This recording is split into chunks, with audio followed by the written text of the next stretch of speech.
উপাদান সবগুলোই উত্তর। আরআরএনএ কোথায় থাকে? আর এর আরআরএনএ, আর নামের আগেই আছে আর, তাহলে আর ফর হচ্ছে রাইবোজোম, এটা রাইবোজোমে থাকে।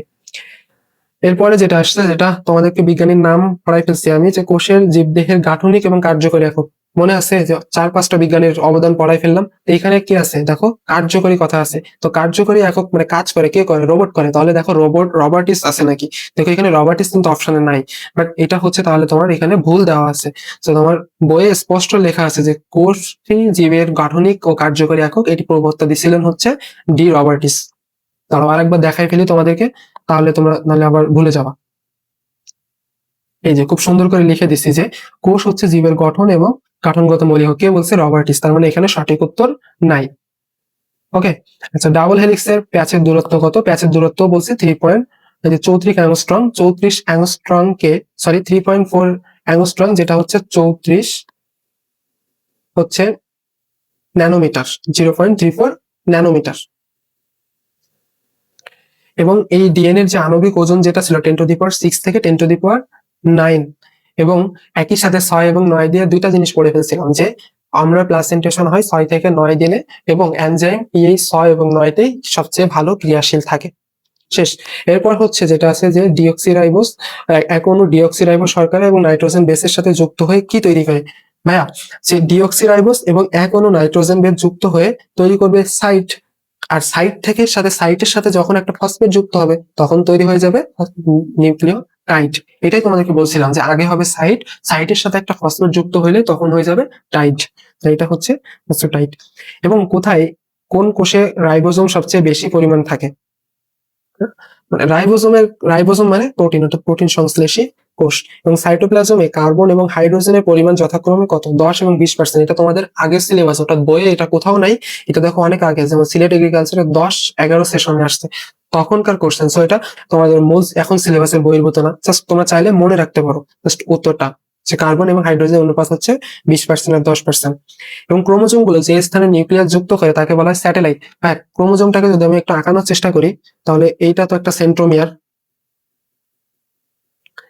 এটা হচ্ছে একটা সেন্ট্রোমিয়ার। সেন্ট্রোমিয়ার থেকে এই যে তোমার ক্রোমাটিড গুলো আঁকলাম, এই ক্রোমাটিড ছাড়াও এখানে একটা বস্তু থাকে যেখানে এসে নিউক্লিয়াস যুক্ত হয়, এই বস্তুটাকে বলা হয় হচ্ছে তোমার স্যাটেলাইট। অর্থাৎ নিউক্লিয়াস যেখানে সংযুক্ত হয় তাকে বলা হয় হচ্ছে স্যাটেলাইট। রাইবোজোমের প্রধান উপাদান কি? রাইবোজোমের প্রধান উপাদান হচ্ছে, রাইবোজোম আছে তাহলে আরআরএনএ। এবং রাইবোজোমের কাজ কি? প্রোটিন সংশ্লেষণ করা, তাহলে প্রোটিন এবং আরএনএ। কোন এনজাইম ব্যবহার করে ভাইরাল আরএনএ পরিপূরক ডিএনএ তৈরি করবে? হ্যাঁ দেখো এখানে কি হচ্ছে, আরএনএ থেকে ডিএনএ তৈরি হচ্ছে, এটা উল্টা হচ্ছে না। আমাদের নর্মাল প্রসিডিউর কি বলে? ডিএনএ থেকে ডিএনএ তৈরি হলে তাকে বলা হয় রেপ্লিকেশন। এবং এই যে ডিএনএ থেকে যখন এমআরএনএ তৈরি হয় বা আরএনএ তৈরি হয় তখন সেটাকে বলি আমরা ট্রান্সক্রিপশন। এবং এই আরএনএ থেকে যখন প্রোটিন তৈরি হয় তখন তাকে বলি হচ্ছে ট্রান্সলেশন। বাট প্রশ্নে বলছে যে, এই যে প্রশ্নে যেটা বলছে ডিএনএ থেকে আরএনএ তৈরি হয়, এটা ঠিক আছে, তাহলে ডিএনএ থেকে আরএনএ তৈরির যে প্রক্রিয়া সেটা হচ্ছে ট্রান্সক্রিপশন। যদি উল্টা হইতো আরএনএ থেকে ডিএনএ হইতো তাহলে সেটা হতো রিভার্স ট্রান্সক্রিপশন। আচ্ছা, পরে যেটা আছে যে ডিএনএ অণুর জন্য জেনেটিক্যালি নিষ্ক্রিয় অংশকে কি বলা হয়? ডিএনএ অণু জেনেটিক্যালি, আচ্ছা আমাদের টোটাল যদি ডিএনএ পরিমাণটাকে 100% ধরি, তাহলে 2% হচ্ছে ইউজ হয়, বুঝছো?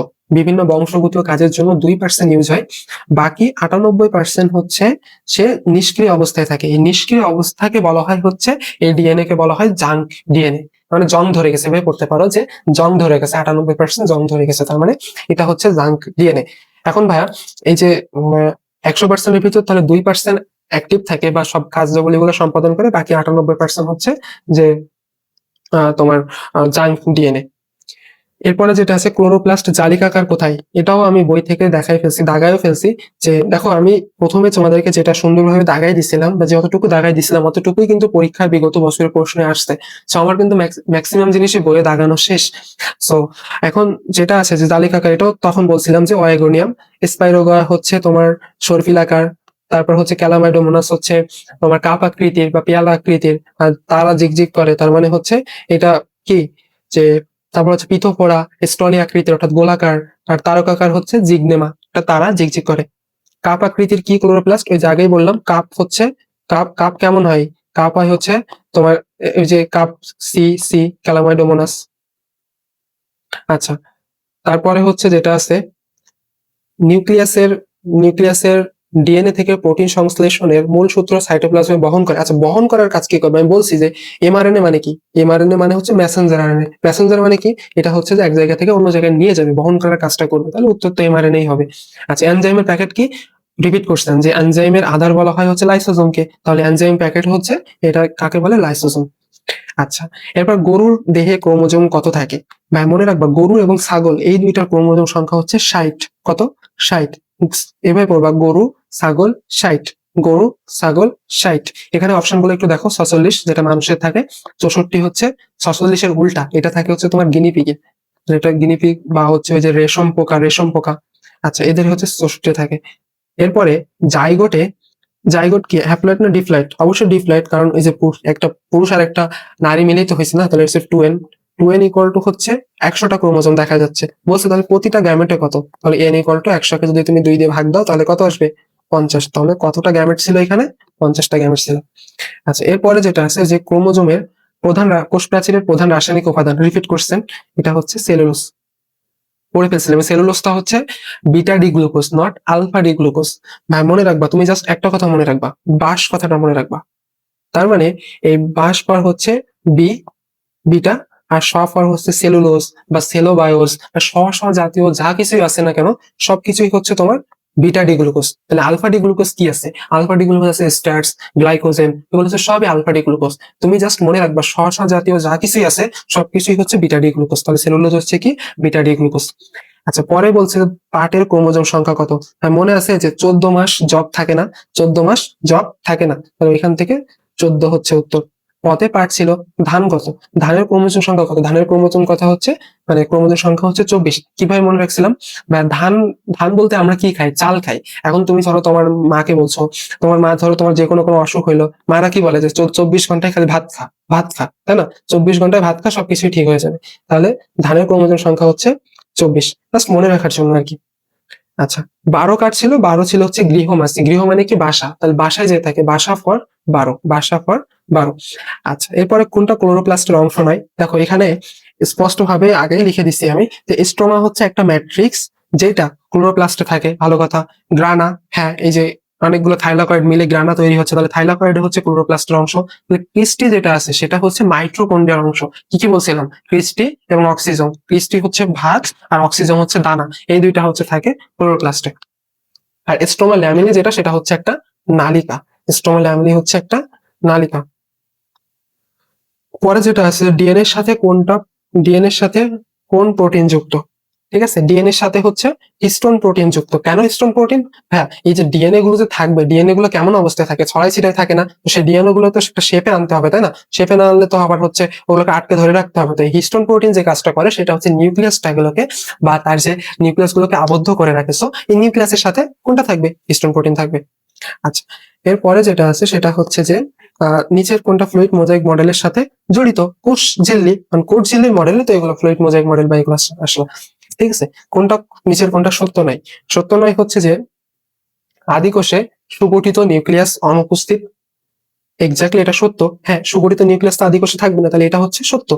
লাইসোজোমে ভিটামিন সি সঞ্চয় করে, ইয়াস এটাও সত্য। লাইসোজোম ভিটামিন সি সঞ্চিত করে। ঠিক আছে, সরি, এই যে লাইসোজোম ভিটামিন সি সঞ্চিত করে না, ভিটামিন সি সঞ্চিতকরণের কাজটা করে হচ্ছে তোমার গলগি বডি। ভুল বললাম রে, গলগি বডি। গলগি বডি হচ্ছে ভিটামিন সি তৈরি করে। এই গলগি বডি আবার লাইসোজোমও তৈরি করে। ঠিক আছে, তাহলে গলগি বডির কি কি কাজ আছে? লাইসোজোম ও ভিটামিন সি সঞ্চয় করে, তাহলে এটা হচ্ছে ভিটামিন, এটা হবে উত্তর হবে গলগি বডি, বাট এখানে দেওয়া আছে লাইসোজোমের জন্য এটা হচ্ছে ভুল। হ্যাঁ, মাইটোকন্ড্রিয়া স্নেহ বিভাগে সহায়তা করে, দাগায় ফেলছি। কোষে একটি সেন্ট্রোজোম থাকে, ইয়াস সেন্ট্রোজোম একটা থাকে। এই যে কোষের ভিতর দুইটা সেন্ট্রিওল থাকে, বাট এই দুইটা সেন্ট্রিওল মিলেই তো হচ্ছে একটা সেন্ট্রোজোম। সো একটা সেন্ট্রোজোম থাকে, এটা সঠিক আছে। ওকে, আসো আমাদের পরবর্তীতে যেটা আছে, তোমার যে বংশগতি রক্ষাকারী ডিএনএ কোষের কোথায় থাকে? আচ্ছা, ডিএনএ কাদের কাদের থাকে বলছি, যে মাইটোকন্ড্রিয়া এবং ডিএনএ নিজস্ব, ক্লোরোপ্লাস্টের স্পেশাল বা নিজস্ব ডিএনএ আছে। যে সুগার পাওয়া যায়, 5 কার্বন বিশিষ্ট সুগার পাওয়া যায় ডিএনএ এর ভিতর। কি কি? এই যে তোমার ডিএনএ এর ভিতর কি সুগার পাওয়া যাবে? রাইবোজ পাওয়া যাবে না, রাইবোজ তো হচ্ছে আরএনএ তে পাওয়া যাবে। আর ডিএনএ অর্থাৎ দেখো ডি ফর, এই যে D for deoxyribose, D for deoxyribose nucleic acid, এটা হচ্ছে ডি, মানে হচ্ছে ডিঅক্সিরাইবোজ। আচ্ছা, এরপরে যেটা আছে ডিঅক্সিরাইবোজ, পরে যেটা আছে ওয়াটসন এবং ক্লিক মডেল কত সালে দিচ্ছে একদম ঠাড়া মুখস্থ, এটা হচ্ছে 1953 সালে। এবং এই মডেলের বিস্তারিত কিন্তু আমরা পড়ে ফেলছি। গলগি বডির অপার নাম কোনটা? বলছিলাম গলগি বডির অপার নাম হচ্ছে তিনটা। কি কি ছিল? ডিল, ডিতে হচ্ছে ডিকটাইসম, ইডিয়াসম, আর একটা হচ্ছে লাইপোকন্ড্রিয়া। সো এটা হচ্ছে অপার নাম হচ্ছে লাইপোকন্ড্রিয়া। শেষ। আচ্ছা, ডিএনএ গঠনের উপাদানগুলো কি কি আছে? পড়াতে পড়াতে ফেনা উঠে গেছে, এই তিনটাই থাকবে, নাইট্রোজেন, বেস এবং ফসফেট। আচ্ছা, ইউক্যারিওটিক কোষে কি হবে? ইউক্যারিওটিক মানে হচ্ছে প্রকৃত কোষী, তো প্রকৃত কোষে সবকিছুই থাকবে। দেখো নিউক্লিয়াস নাই, এই নিউক্লিয়াস নাই আগেই কাটো, ক্রোমোজোম নাই আগেই কাটো, নিউক্লিয়াস অংশ আগেই কাটো, তাহলে সুনির্দিষ্ট নিউক্লিয়াস এবং ক্রোমোজোম বা নিউক্লিওলাস সবকিছুই আছে হচ্ছে ইউক্যারিওটিক কোষে। ভাইয়া, পরে যেটা আছে ডিএনএ অণু পেঁচানো দ্বিসূত্র বা ডাবল হেলিক্স গঠনের আবিষ্কার কে করছে? আরে ওই মডেলটাই বারবার, এই যে ওয়াটসন এবং ক্রিক প্রবর্তিত যে মডেল, এটাই বারবার আসতেছে। সেটা হচ্ছে ওয়াটসন এবং ক্রিকের ডাবল হেলিক্স মডেল। নিউক্লিয়াসের সবচেয়ে ঘন অংশ কয়টা? এবং এটা লিখেও দিছিলাম যে সবচেয়ে ঘন অংশ হচ্ছে নিউক্লিওলাস, এবং এই নিউক্লিওলাসটা হচ্ছে সবচেয়ে ঘন অংশ। কিসের অংশ? নিউক্লিয়াসের অংশ। নিউক্লিয়াসের ভিতর নিউক্লিওলাস থাকে। ডিএনএ অণুর মধ্যে যে দুইটা পিউরিন বেস, তাহলে কি অ্যাডেনিন এবং গুয়ানিন, এই দুইটা মিলে হচ্ছে পিউরিন, আর সাইটোসিন আর একটা হচ্ছে তোমার যেটা আছে থায়ামিন, এই দুইটা মিলে হচ্ছে সাইটোসিন এবং থায়ামিন মিলে হচ্ছে পাইরিমিডিন। তাহলে পিউরিন চাইছে, তাহলে অ্যাডেনিন এবং গুয়ানিন। জিনোম, জিনোম হচ্ছে ডিপ্লয়েড ক্রোমোজোম। নিচের কোনটা উদ্ভিদ কোষে নাই? উদ্ভিদ কোষে কি সেন্ট্রোজোম থাকবে? না। উদ্ভিদ কোষে কি কি থাকবে? উদ্ভিদ কোষে থাকবে হচ্ছে উদ্ভিদ কোষের অনন্য বৈশিষ্ট্য হচ্ছে প্লাস্টিড আর কোষ প্রাচীর। আর প্রাণী কোষের অনন্য বৈশিষ্ট্য যেটা, সেটা হচ্ছে সেন্ট্রোজোম। সেন্ট্রোজোম এটা হচ্ছে উদ্ভিদ কোষে নাই। কয় প্রকার আরএনএ পাওয়া যায়? 5 প্রকার আরএনএ পাওয়া যায়। বলছি যে 5 প্রকার আরএনএ পাওয়া যায়। কি কি ছিল? টিআরএনএ, এমআরএনএ, আরআরএনএ, তারপর হচ্ছে আহ জিআরএনএ, আরেকটা হচ্ছে এমআইআরএনএ অর্থাৎ মাইনর এমআরএনএ। মাইনর এমআরএনএ এনজাইমের কাঠামো হিসাবে কাজ করে বা এনজাইম হিসাবেও কাজ করতে পারে। টিআরএনএ তে কোডন থাকে এবং এটা হচ্ছে টি আকৃতির, এবং হচ্ছে এখানে ক্লোভার লিম্ফ দেখা যায়। এতটুকু ইনফরমেশন গুরুত্বপূর্ণ। প্লাস্টিড কত প্রকার? বলতে বলতে ফেনা উঠে গেছে। প্লাস্টিড 3 প্রকার, একটা ক্লোরোপ্লাস্ট, একটা ক্রোমোপ্লাস্ট, একটা হচ্ছে লিউকোপ্লাস্ট। আচ্ছা, 3 প্রকার। দেহ সংগঠনের একক আমরা তো আসলে পড়তেছি কি কোষ, তো দেহর যাবতীয় কোনো কিছু ক্ষতস্থান পূরণ বলো বা যাই কিছু বলো না, যাই মানে এই যে প্রতিনিয়ত বড় হচ্ছে সবকিছু কোষের ডেভেলপমেন্টের জন্য। নিচের কোনটা সেন্ট্রোমিয়ারের বৈশিষ্ট্য নয়? বা এটা ভালোভাবে খেয়াল করবা, এটা কিন্তু সেন্ট্রোমিয়ার বলছে, নট সেন্ট্রোজোম বা সেন্ট্রিউল, এগুলা কিছুই বলে না। সেন্ট্রোমিয়ার কোনটা? ওই যে ক্রোমোজোমের যে অরঞ্জিত যে অঞ্চল থাকে, এই অরঞ্জিত অর্থাৎ মিডিল পার্টের যে অংশটা, এই যে এই পার্টটা হচ্ছে তোমার সেন্ট্রোমিয়ার। এটা হচ্ছে অরঞ্জিত অংশ বা এখানে কোনো রং থাকে না। তো এটা হচ্ছে ক্রোমোজোমের সাথে রিলেটেড, তাই না? যে ক্রোমোজোমের চারপাশে এই যে বাহুগুলো, এগুলোকে বলা হয় ক্রোমাটিড। ক্রোমাটিড। আর এটা হচ্ছে সেন্ট্রোমিয়ার। আর নিচের দিকে যেখানে নিউক্লিয়ার যুক্ত হয়, এখানে এটাকে বলা হয় হচ্ছে স্যাটেলাইট। তো সেন্ট্রোমিয়ারের বৈশিষ্ট্য বলছে, তাহলে এটা কি সাইটোপ্লাজমের কোনো অঙ্গাণু হবে? অবশ্যই না, কারণ এটা সেন্ট্রোমিয়ার নয়। সেন্ট্রিওলের কিছু আছে না? তারপর হচ্ছে নিউক্লিয় বস্তু, অঙ্গাণু না, এটা হচ্ছে একটা তোমার এই যে সেন্ট্রিওল অনুপস্থিত। আচ্ছা, বলছে সেন্ট্রোমিয়ারের বৈশিষ্ট্য নয়, তাহলে এটা তো সাইটোপ্লাজমে অঙ্গাণু। এটা তো একদমই ভুল কথা, কারণ এজন্য তো বলছে নিচের কোনটা সেন্ট্রোমিয়ারের বৈশিষ্ট্য নয়, তাহলে এটাই উত্তর। সেন্ট্রিওল তো অনুপস্থিত, ঠিক আছে। নিউক্লিয় অঙ্গাণু, ঠিক আছে। ক্রোমোজোমের নিষ্ক্রিয় পদার্থ, ঠিক আছে। তাহলে বৈশিষ্ট্য নয় হচ্ছে সাইটোপ্লাজমীয় অঙ্গাণু। টনোফাইব্রিল নামক যে তন্তু সমৃদ্ধ প্লেটকে কি বলা হয়? একে বলা হয় ডেসমোসোম। চল বই থেকে দেখাই। এটা বইয়ের কোষ ঝিল্লির বিভিন্ন অবস্থা আছে, কোষ ঝিল্লির বিভিন্ন অবস্থা। তখন হচ্ছে এখানে 3-4টা পয়েন্ট আছে, 3-4টা পয়েন্ট একটু পড়ে নিলেই হবে এবং মনে রাখলেই হবে। আচ্ছা, কোষ ঝিল্লির আহ এই যে কোষ ঝিল্লির বিভিন্ন অবস্থা কি কি আছে? দেখো, মাইক্রোকন্ডিয়া, মাইক্রোভিলাই। মাইক্রোভিলাই হচ্ছে ওই যে একটা অভিক্ষেপিত অংশ, যে ভিলাই আকৃতি যে একটা অভিক্ষেপ তৈরি করে, ঠিক আছে। এটা আমাদের পড়ার বিষয় না। পড়ার বিষয় ডেসমোসোম। ডেসমোসোম হচ্ছে যে টনোফাইব্রিল নামক অসংখ্য ফ্লামেন বৃত্তাকার অঞ্চল দেখা যায়, এটা হচ্ছে ডেসমোসোম, যেটা আমাদের প্রশ্নে আসছে। এরপরে কি ফ্যাগোসাইটিক ভেসিকল আর একটা হচ্ছে পিনোসাইটিক ভেসিকল। দুইটার পার্থক্য কি? পিনোসাইটিক ভেসিকল, পিনো ফর পানি, অর্থাৎ তরল পদার্থ কোষ অভ্যন্তরে প্রবেশ করাকে বলা হয় হচ্ছে পিনোসাইটিক, আর ফ্যাগোসাইটিকটা হচ্ছে কঠিন পদার্থ। তাহলে ডিফারেন্সটা কোথায়? একটা হচ্ছে তরল পদার্থ আর একটা হচ্ছে কঠিন পদার্থ। তাহলে তরল পদার্থ হচ্ছে পিনোসাইটিক, তরল মানে পানি পানি, তাহলে মানে হচ্ছে পিনোসাইটিক। তাহলে বাকি যেটা সেটা হচ্ছে ফ্যাগোসাইটিক। আর এখানে একটা এক্সট্রা ইনফরমেশন আছে যে এখানে মস্তিষ্কের ভিতর টাইট জাংশন পাওয়া যায়। এটা বইতে না, এটা হচ্ছে এক্সট্রা ইনফো, তোমরা চাইলে লিখে নিতে পারো। মস্তিষ্কের নিউরনে টাইট জাংশন পাওয়া যায়, যেটা হ্যাঁ এখানে ব্যাখ্যাতে দেখো দেওয়া আছে, বইয়ের প্রশ্ন ব্যাংকের ব্যাখ্যায়, যে টাইট জাংশন কই পাওয়া যায়? টাইট জাংশন পাওয়া যায় হচ্ছে তোমার মস্তিষ্কের নিউরনে। আচ্ছা, এরপরে যেটা আছে, কোষের কোনটি প্রোটিন সংশ্লেষণ করে? প্রোটিন কথা আসছে, তাহলে কে উত্তর হবে? রাইবোসোম। পরে যেটা আছে যে কোষের প্রোটোপ্লাজমে সর্বাধিক জৈব পদার্থ কোনটা? হ্যাঁ, বলছিলাম যে যে প্রোটিন এবং লিপিড, প্রোটিন থাকে 60%, লিপিড থাকে হচ্ছে 40%। তাহলে সবচেয়ে বেশি কোনটা থাকে? প্রোটিন থাকে। আচ্ছা, ডিএনএ নাইট্রোজেন গঠিত বেস নাই, কতবার বলবো? এটা হচ্ছে ইউরাসিল, হচ্ছে আরএনএ তে থাকে না ডিআরএনএ। ক্রোমোজোম কে আবিষ্কার করছে? স্ট্রাসবার্গার। বাট এখানে অপশন উত্তর দিয়েছে হচ্ছে ওয়েল্ডার, এটা হচ্ছে ভুল দেওয়া আছে। আচ্ছা, স্ট্রাসবার্গার হবে। ওয়েল্ডার হচ্ছে তোমার নামকরণ করছে, হচ্ছে ওয়েল্ডার হচ্ছে নামকরণ করছে, ক্রোমোজোম নামকরণ করছে হচ্ছে ওয়েল্ডার। একইভাবে মাইটোকন্ড্রিয়ার প্রথম পর্যবেক্ষণ কে করছে? প্রথম পর্যবেক্ষণ করছে হচ্ছে তোমার বিজ্ঞানী কলিকার, বাট হচ্ছে ওনাটা দেওয়া নেই, এখানে আসলে নামকরণ বোঝাইছে। দুইটা প্রশ্ন ধরো নামকরণ বোঝাইছে, কোশ্চেন একটু মিসিং আছে। তো মাইটোকন্ড্রিয়ার নামকরণ কে করছিল? কার্ল বেন্ডা। শুষ্ক ওজনে কত পার্সেন্ট লিপিড? একটু আগেই বললাম যে 60% হচ্ছে প্রোটিন আর 40% হচ্ছে লিপিড। তাহলে 40 থেকে শুরু, যেহেতু এটা হচ্ছে লিপিডের পরিমাণ। প্রোটিন সংশ্লেষণকারী অঙ্গাণুর নাম কি? প্রোটিন আছে মানে রাইবোজোম, প্রোটিন আছে মানে রাইবোজোম। গমে কত? গমে হচ্ছে তোমার, এখন গমে হচ্ছে 42 ক্রোমোজোম। ঠিক আছে, কিভাবে মনে রাখবা? ভাত তো 24, তাই না? ভাত 24, তাহলে ভাতের বিকল্প হিসাবে অনেক দেশে কিন্তু গমকে প্রধান খাদ্য হিসাবে ধরা হয়েছে। তাহলে 24 কে তুমি যদি উল্টাও তাহলে কত হয়? 42। তাহলে গম হচ্ছে 42 ক্রোমোজোম। মাইটোকন্ড্রিয়ার প্রধান কাজ কি? মাইটোকন্ড্রিয়ার প্রধান কাজ হচ্ছে শক্তি উৎপাদন করা, এজন্যই তাকে তো পাওয়ার হাউস বলা হয়। আচ্ছা, ক্লোরোপ্লাস্টে ক্লোরোপ্লাস্টে কয়টি ক্লোরোফিল থাকে? হ্যাঁ, কয়টি ক্লোরোফিল, এটা আসলে একটু মানে সামঞ্জস্যপূর্ণ না। এখানে হতে পারতো, প্রশ্নটা এমন হতে পারতো যে ক্লোরোপ্লাস্টে কয় ধরনের ক্লোরোফিল থাকে। অনেক ক্লোরোফিল মানে ক্লোরোপ্লাস্টে ক্লোরোফিল কিন্তু অনেক থাকতে পারে, বাট কয় ধরনের থাকতে পারে? দুই ধরনের, একটা হচ্ছে ক্লোরোফিল এ আর একটা হচ্ছে ক্লোরোফিল বি। এটা সেখানে এটাই বুঝাইছে, যে অপশনটা দেখলে এটাই বুঝতে পারতেছি যে এটা হয়তো বুঝাইছে যে ক্লোরোপ্লাস্টে কয় ধরনের ক্লোরোফিল থাকে। এটা হচ্ছে দুই ধরনের, একটা হচ্ছে ক্লোরোফিল এ এবং ক্লোরোফিল বি। ক্লোরোফিল কোন বর্ণের? ক্লোরোফিল হচ্ছে সবুজ বর্ণের।